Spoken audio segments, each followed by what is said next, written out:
Well, hello, everybody, and welcome to a special time for Hello, Millie. And we are going to welcome my mom to the show. And here she is. Hello, Hi, Millie. everyone. Hi. Hi, everyone. Thanks for the hello, Millie. Good to see you. How are you? Mezza, mezza. Well, you're Italian now? Right. You never know what's going to come out of my mouth. I don't know what's going to come out of my mouth. Oh, my, that's funny. Okay. Let's see. So I've got everything all set up. And what we're going to do tonight, here we go. We're going to talk about, once again, my friend Jan Zlotnick's book called 23 Things I Wish I Could Ask My Mom and Dad Today. And this is a great book that I gave you as a gift. And what we're doing is each week you're finding a question from the book, which it's nice because I'm getting to learn some things that I didn't know about you. And you're getting to learn some things that you didn't know about me. Yes. Good. So, this week's question that you picked out is, what did you do when it felt like nothing was working out? So, Mom, I guess I'm going to highlight, whoops, I'm going to ask you to answer that question. How does that sound? That sounds good. I was going to read you read the question that I'm going to try to answer. Okay. Yes. Yes. All right. So all set. Yep. What did you do when you felt nothing was working out? Okay. I thought about that one, and what came to my mind was when I graduated from high school. I did not go to college, as we spoke about last week. And I just was offered a job right away. They offered me a job through the school in a one girl office to do bookkeeping. Well, as little as I knew about what I wanted to do, I knew I did not want to do that. Be in an office by myself doing paper. No way. No, thank you. And then I had an opportunity. My neighbor worked for a company, and she told me they needed someone in Malden. I was in Chelsea. Oh, that sounded good. So I got the job. I had to go by bus every day. I had to get there on time. I had to run down the hill for the bus because if I missed that bus, I would come in late. And it was good. What was that company? That was Malden Knitting Mills. They were good people to work for, very philanthropic, very fine people. And I had a desk job, typing a little bookkeeping, not too much.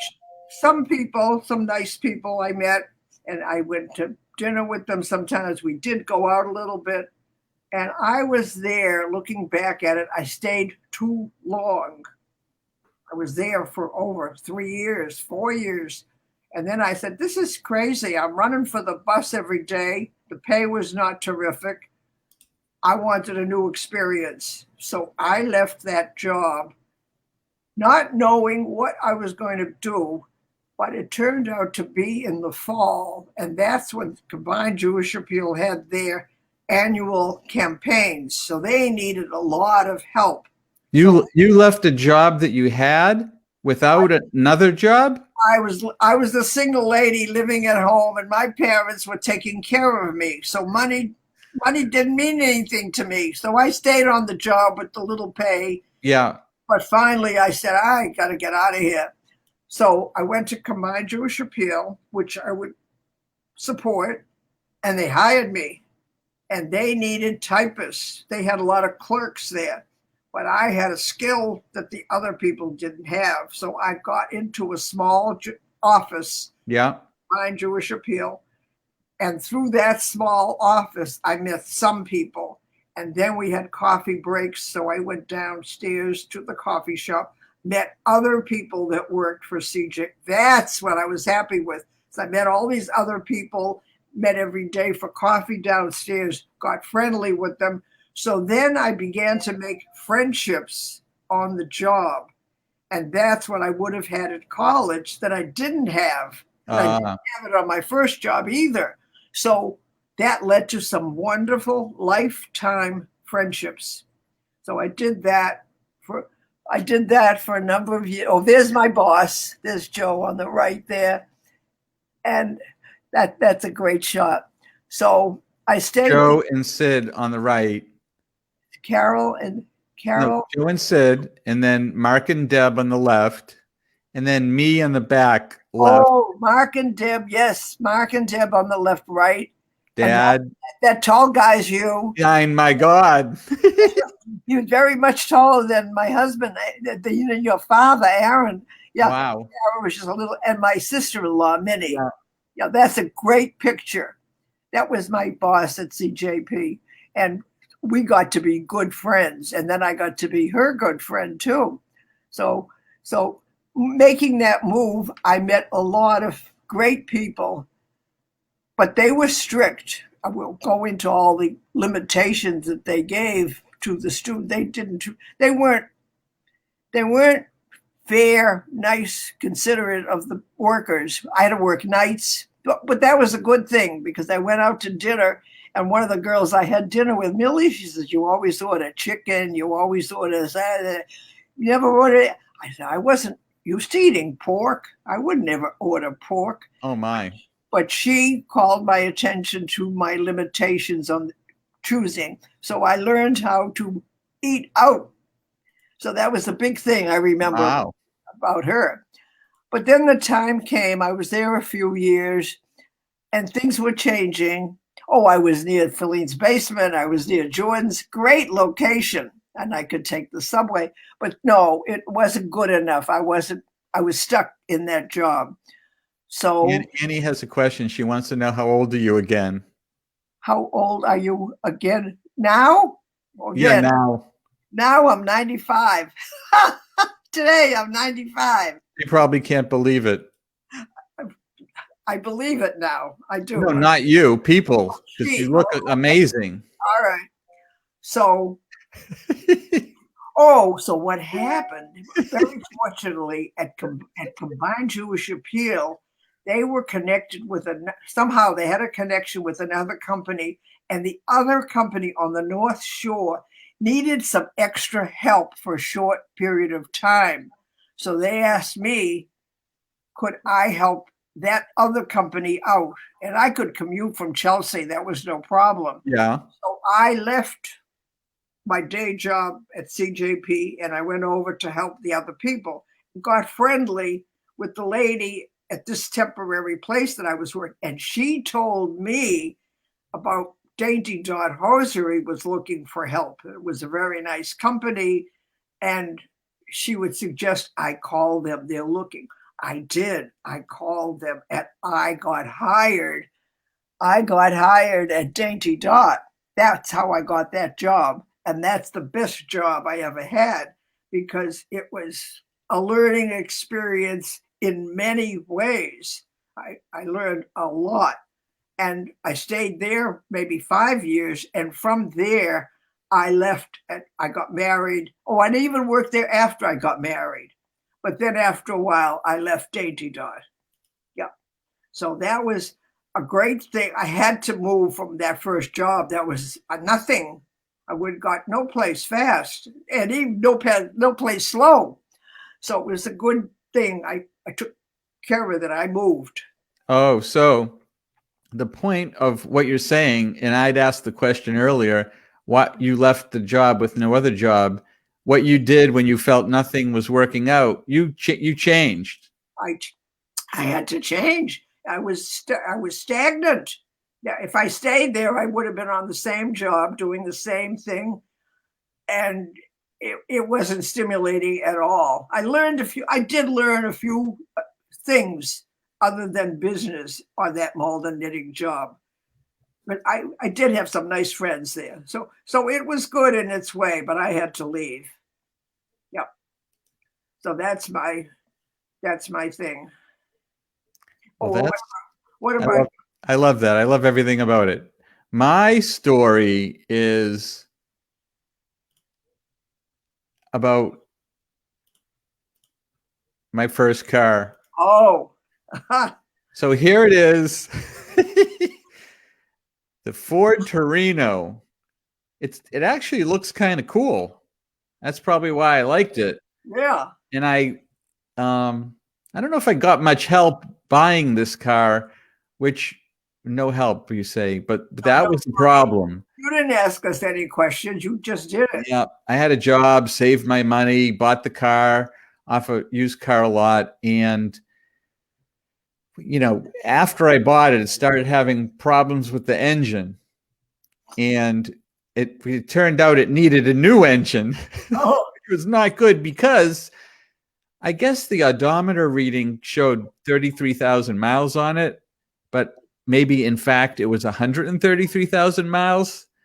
Now they have laws against this. Back then, I don't think they had odometer, verification laws. But the guy at the car dealer said, "Oh, I have an engine I can throw in there for you for $700." So I gave him $700, and I got the new engine. And then I was up at UMass, where I went to school, and then it needed new tires all around. Yep, and so I actually put more money into the car. And at UMass and the student union, they had people selling things where you all walked around at a table. And this unique tires that I got, they were retread tires. So they took tires and they retreaded them, and the combination of rubber and nuts was in there. That was the unique thing: nuts, nutshells, and rubber. So I got all new tires, which was probably nuts itself, for the car. And the funny thing about it is I called you to tell you one time out at UMass that we were going for spring break down in Florida. Ma, this you remember, right? I remember that. Yes, vividly. I called you on the phone and I said, "Ma, we're going to spring break down to Florida." And you famously said, "What airline are you flying on?" Oh, and I said, "There is no airline. We're driving down." what? Which was not a good idea. These are all things that I did that were wrong. And I learned from them not to do them again. I guess that's the point, that I learned to do better next time. But we were so excited to drive down to Florida. It was me and my friend Mark, Tony, and we gave this girl a ride who was meeting her boyfriend down there. And we were going to leave first thing in the morning. That was our plan. And then the night before, we were so excited. We says, "Let's go now." So we all got in the car and we started driving that night. And the problem with that was we were driving straight through to Miami, which took like 24 hours. And by leaving the night before, we missed 2 nights of sleep. Instead of, if we left in the morning, we only would have missed 1 night of sleep and got there sometime the next day. So that, I learned not to do crazy things like that. But here's a picture I found, Ma, of, Okay. on the left is Tony, Okay. and then in the middle's Mark. Oh, Mark was on there with you. Yeah, and then I did not know that. Andy Stowe. Yeah, we gave that girl a ride. Okay. Yeah, so that was That was a learning experience. yeah, we learned not to do silly things like that. Let's see, I got another photo here to show you. There's us in Florida. Okay. And I know the camera I'm using is who is in that picture? That's Mark on the left. Yeah. And then Tony, my friend Tony. Oh, I didn't know Tony. From school, yeah. Okay, so 3 of you. Okay. Yeah. So so what I learned was not to buy a lousy used car off the lot. And so then I can tell you my next car, I found it because I have a picture of it. Here it is. Let me show you. There's my next car. This was a Toyota Celica 1980, and that I bought from Woburn Toyota on 128. You know, when it came with, you know, some kind of warranty, you know, it wasn't that. It actually, I wonder if it was new. And a Toyota's good. Toyotas are great, and this was a great car. And everywhere I worked, a lot of people had this car, so I got advice, and they all liked the car. In the parking lot, a lot of people had this model, so you know, I learned to ask people for advice, to go to a reputable dealer. I learned all kinds of things like that. I actually, looking at this car, I love this car because, as you can see in the back, I don't know if you can see, but it was a hatchback. So instead of being a sedan with a trunk, your Chevy Citation had a hatchback. You could fit a lot more things in it, and so that was great. We all love this car. That's good. I don't know what Annie's saying. Oh my God! But when you say that about learning how to buy a car, when I needed a new car, I was down in. I knew I was going to get a new car when I came home from Florida, and so what I did was I would take a walk around Kings Point. They all drove, and I noticed in the parking lots wherever I went, people had the Toyota Camry. I said, oh, this is the car for me. Everybody had a Toyota Camry. When I came home, that's what I had. I had a Toyota Camry for at least 13 years, low mileage, and a young, nice person bought my car, and that car is still running to this day, and they took it across the country. Yeah. It's still running, it's still good. So seeing what other people have, talking to other people, that's how you learn what to buy. And you went through that, and that's what I did with that car. I found one more thing I want to show before we go. Is I found this picture of you playing tennis. Actually, a friend of the family, Jane, found it and sent it to you, and you gave it to me. Yes. So I put this on Facebook, and this is a fantastic photo of you. And so then I asked, are you playing tennis? Are you posing that it's like you're playing tennis? And my personal guess would be that you're not really playing tennis. You're right. You know your mother. When you said that, I said, oh, Stephen knows me. I'm not athletically. The only thing I can say, if you call it athletics, I love to dance. I love to jitterbug. I like to foxtrot. Whatever it is, I would be up there. I couldn't run. I couldn't run to get on the floor fast enough. So what's the story behind this photo? I don't remember taking that photo. I know it was right after I got married, because coming back from my honeymoon, because I recognized the slacks I'm wearing, because in the honeymoon picture, I'm wearing those pants with a matching top. And so it goes back. That's an old picture, old picture. So I was clowning around there. That was a fun shot, a fake. Aha. That was a fake shot. He recognized a fake. Yeah. That's awesome. So I also got a message from Jan who wrote this book. Yes. And he didn't think he could make it tonight, but I told him he could watch the replay. Right. And I also sent him a picture of your drawing. Oh, some drawings on the book. You have the book there? I have the book here, and I have drawings that I made. Can you flip to a page? Yeah, I have ready to show my artwork. I made the artwork to go with today's presentation. The history. Let's see. All right. Oh God, I dropped it. I dropped everything. That's understandable. Yeah, but I know it's page 9. Oh, look at our friend Colton Bradford is saying hello. Ma. Hi, Colton. Hi. Hi, Colton.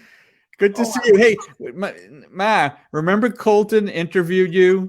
Yes, I do. And I said, you know what? This was so much fun. I'm going to start a show. And Colton, look, we've been doing it. So That's awesome. I'm glad you came by. Oh, here it is, page 9. I'm glad I found it. What now? Can you see this?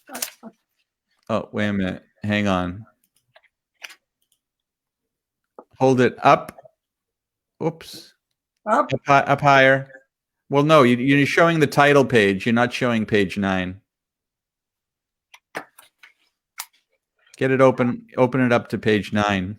I had opened it to page. I know it flipped closed. All right, here's page 9, and here's the picture. You see the picture now? Yes. Wow. Can you see? Oh yeah. Can you? Oh now, my, what is going on there? all right, what's going on? If you look down at the bottom, Oh my, this is gorgeous. when I'm not a happy camper, that's my first job. That's my first job. Okay, so I'm on the job.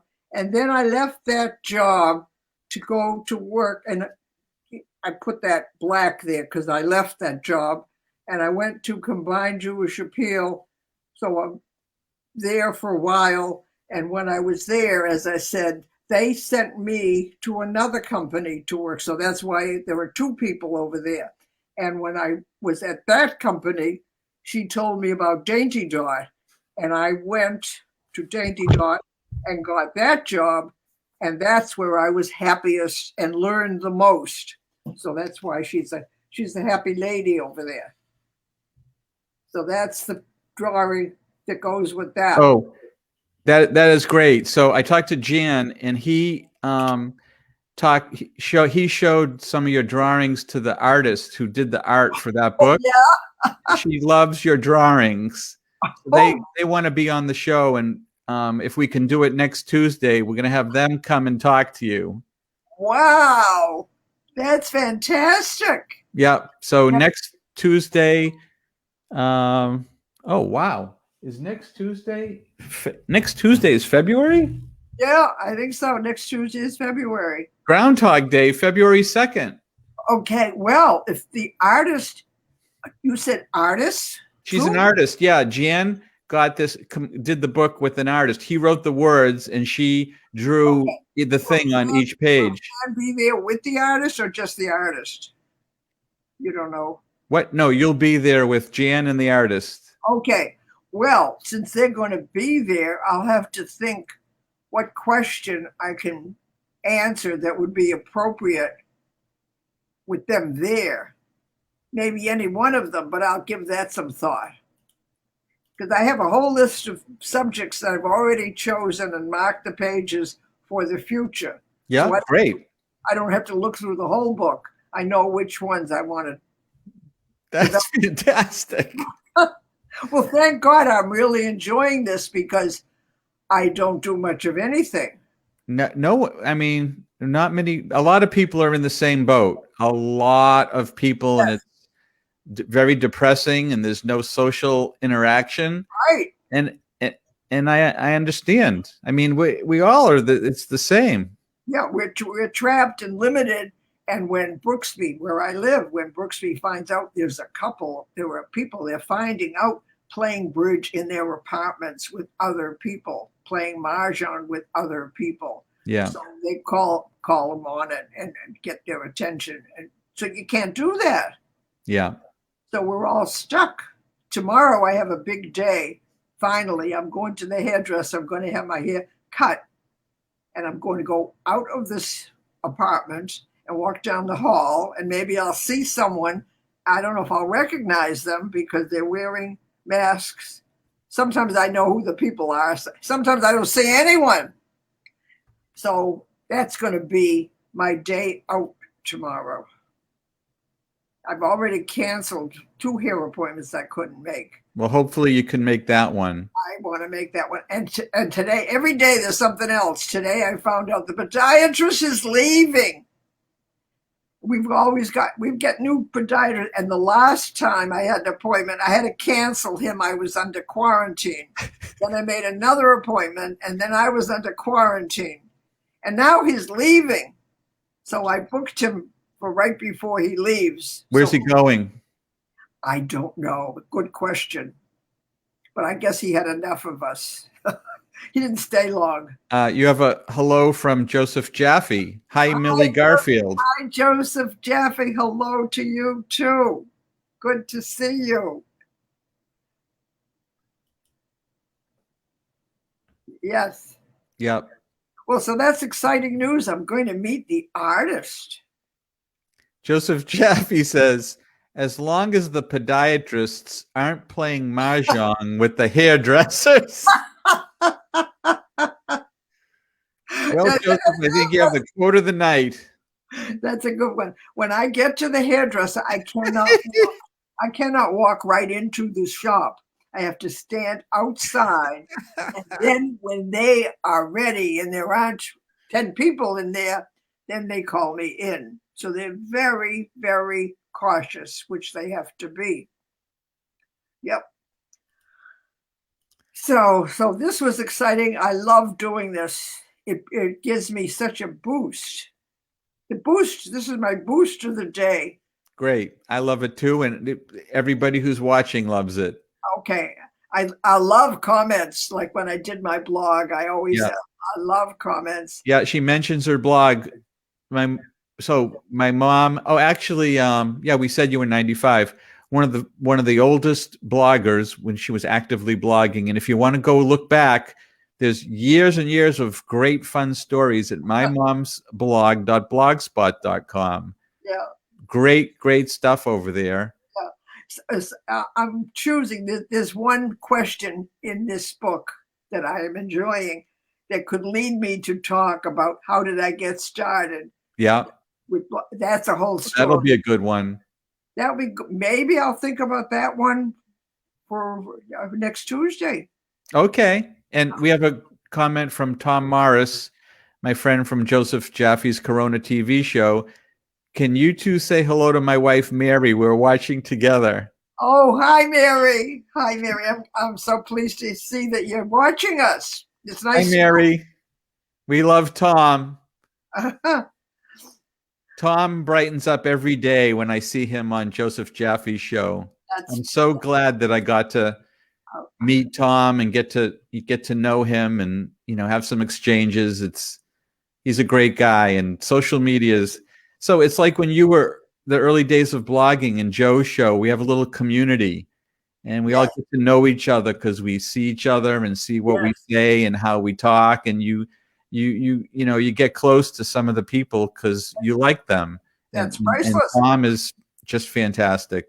When I used to blog and I had people reading me, we got acquainted, and sometimes I met some of those people in person, live, and I knew them already. Yeah. Like we were getting acquainted. I knew the people and I was seeing them in person. Yep, that's the power of blogging. Yep. Wouldn't it be wonderful if some network got in touch with us and they had us on as a group? That's what I used to think because we were so active and so close. That didn't happen, but I had that thought. Mary says she loves meeting you this way. That's nice. And then Ma, one more from Sylvia from Argentina says hello. Oh, hello. Congrats, Steve and Mom. It's great. Greetings from Argentina. Hello. We need. Hi, Sylvia. Yeah, we need this. We need this. Yeah, a lot of families are doing this. Great. All right, Ma. Well, have a good night. This was fun. It was fun. It was a lot of fun. We'll do it again and see everybody next Tuesday. We'll do it at 4:30. Okay. All right. All right. So long, everyone. Bye-bye. Bye. Bye-bye.